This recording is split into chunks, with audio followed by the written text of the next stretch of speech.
never easy. I didn't have clients. And the few clients I had were delaying to pay me. So I found myself all the time borrowing. By the time my payment comes, even the debt is bigger than the payment. So one day while in my house, I told God, you know what, Father? I'm not borrowing again. I will eat this food that I have. If it gets over, I'll sleep in my house and die. But I will not call anybody. Send me 50,000. Help me with that. I said no. I'm telling you a life story. So when I made that prayer,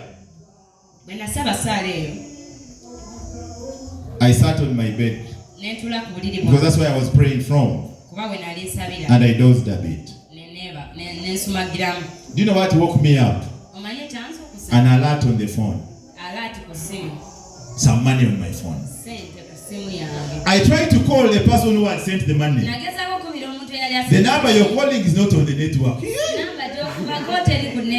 I called it after a week.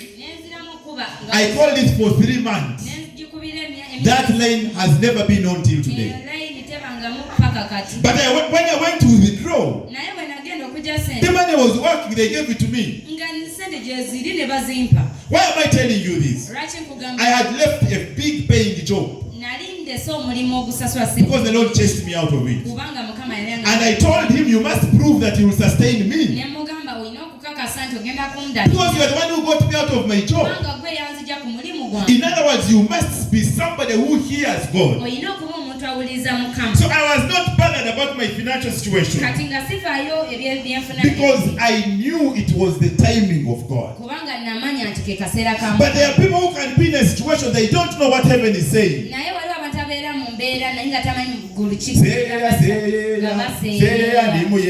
Brother, sister, no.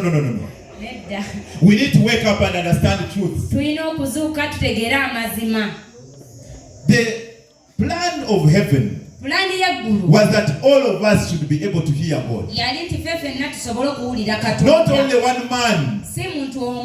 The moment you see only one man claiming to hear God, if you see only one man, he's the only one who hears God. Papa. You find a church of about 15 people like this, and 10 of them are members of the protocol. Protocol Jimani. Bali eno msumo wabaja wateka ukapeti ya ready. Bana abawala wale babade okupale bona bali eno ovi. Ngabyo bayina kile munya makeup. Protocol. They know that is the only one that hears. Just know you're in a cultic place. Hallelujah. The plan of God was that each of us, you can go into the presence of God and hear his voice. Hallelujah. You too can pray and the miracle happens. The people I have at church, all of them, I'm the one who led them to Christ. I don't have somebody who says to me I'm local, I came. Those came later. But 90% of the people I pastor, I found them and saved. I preached the gospel and they got born again. And each of them have a testimony of having ever prayed for a sick person, and they saw it happen. And they saw a miracle happen. All of them, I challenged them. I said, go to hospitals and try out this thing. And it is working. The latest testimony was 3 weeks ago. A young lady who I pastor, she was in the hospital taking care of somebody else. There was a lady who had a 2-year-old baby with a swollen tummy. And they are saying, we are going to operate. We are going to cut out about 3 hernias. And this young girl says, I remembered what Apostle Mike told me. Never see a sick person and you don't release your faith, whether he gets healed or not. So the girl says, I built boldness. I said, let me pray for this girl. They slept one night. The operation was tomorrow. When the doctor came to check, the tummy was normal.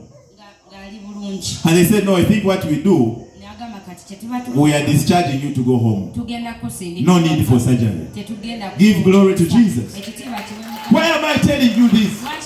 If you take a decision, there are some bondages that your pastor may not know. There are some bondages that God will hide from him to see, such that you too can grow unto godliness. I want to tell you.